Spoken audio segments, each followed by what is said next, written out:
इस पर सवाल पूछे जाते हैं। 100 नंबर का प्रश्न पत्र आता है, उसमें 20 नंबर का सवाल होता है कि यूरोप का प्रजातंत्र कहाँ से निकला, विस्तार से वर्णन करिए। 20 नंबर का सवाल है BA और MA।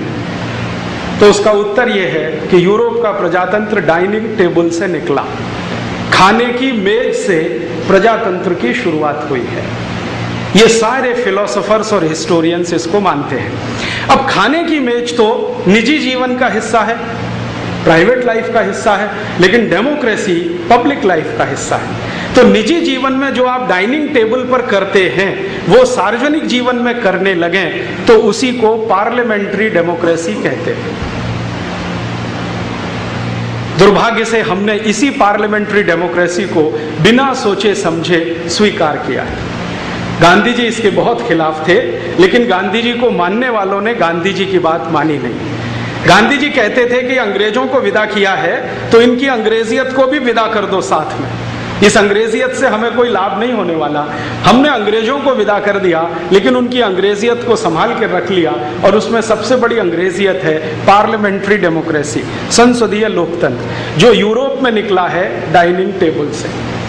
ये एक छोटी सी बात है कि डाइनिंग टेबल से डेमोक्रेसी निकली है, इसको समझने में मुझे 2-3 साल लगे और अब बिल्कुल साफ चित्र मुझे दिखाई देता है। मेरे व्याख्यान के बीच में ये आएगा तो आपको समझ में आएगा कि ये संसदीय लोकतंत्र बना कैसे है और आगे बढ़ा कैसे है।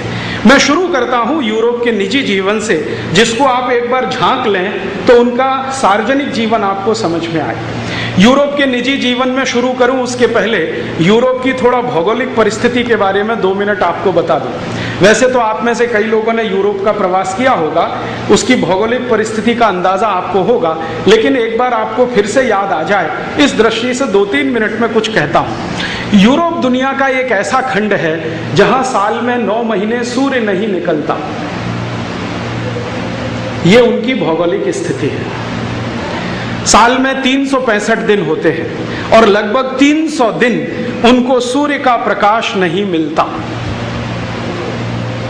यूरोप दुनिया का एक ऐसा खंड है जहां पर न्यूनतम तापमान -40 डिग्री सेंटीग्रेड होता है, न्यूनतम तापमान, और अधिकतम तापमान +20, 22, 23 डिग्री सेंटीग्रेड होता है।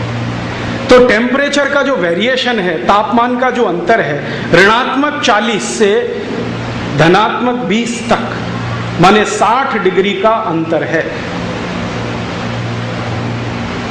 इसकी जरा कल्पना करें, इसका मतलब क्या है?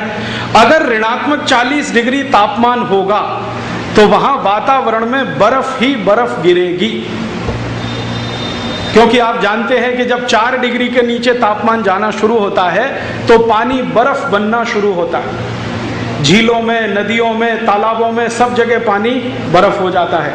कभी कभी आपने सुना होगा चुरू का तापमान 0 डिग्री आ जाता है राजस्थान में, तो आसपास की सब नदियां जम जाती हैं, बर्फ ही बर्फ। अगर 0 डिग्री तापमान में चुरू और आसपास के तालाबों में बर्फ जम जाती है तो -40 डिग्री में यूरोप में क्या होता होगा? कल्पना करो।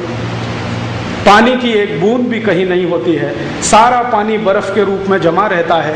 नलों में भी पानी नहीं आता है, पानी की जगह बर्फ ही बर्फ रहती है। सड़कों पर बर्फ गिरती है, मैदानों में बर्फ गिरती है, और बर्फ ऐसे गिरती है जैसे हमारे यहाँ रिमझिम बारिश होती है, ऐसे ही बर्फ गिरती है।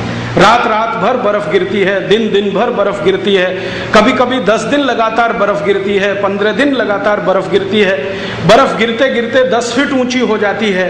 तो वहां की सरकारों के पास एक ही सबसे बड़ा काम है कि बड़े बड़े बुलडोजर लाना और उस बर्फ को तोड़कर सड़कों को साफ कराना।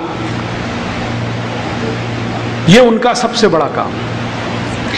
यूरोप में जो परिवार होते हैं उनमें जो घर बनाए जाते हैं, सामान्य रूप से सभी घरों में 2 दरवाजे लगाए जाते हैं।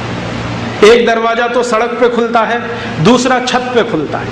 ये छत वाला दरवाजा तब इस्तेमाल किया जाता है जब सड़क पर 10 फीट बर्फ जम जाती है, तो छत की ऊंचाई के बराबर बर्फ आ जाती है, तो छत से कूद के सड़क पे जाते हैं और चलते हुए अपने काम पे चले जाते हैं।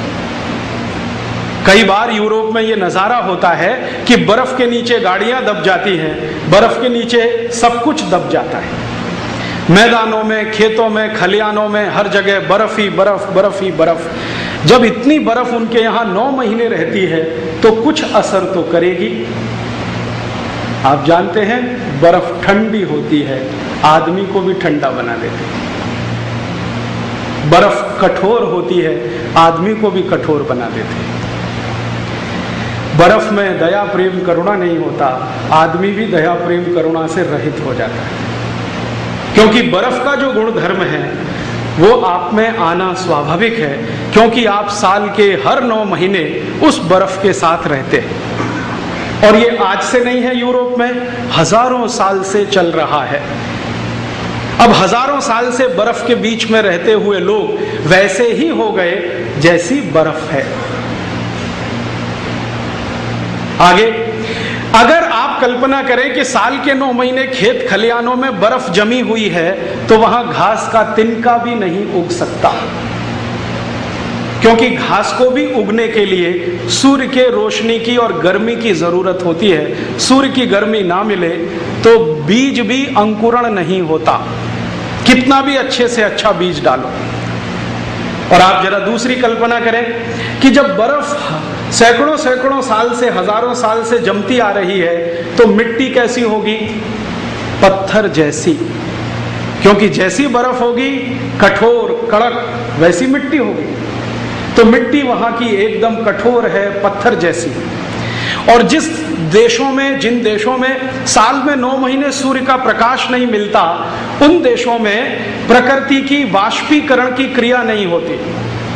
आप जानते हैं सूर्य हमारे जीवन का केंद्र है, और वो जीवन का केंद्र सरल भाषा में ऐसा कि सूर्य का प्रकाश जब जमीन पर गिरता है तो जमीन का बहुत बड़ा हिस्सा जो महासागर है, पानी से डूबा हुआ है, उस पर सूर्य के प्रकाश की किरणें पानी को वाष्पीकरण में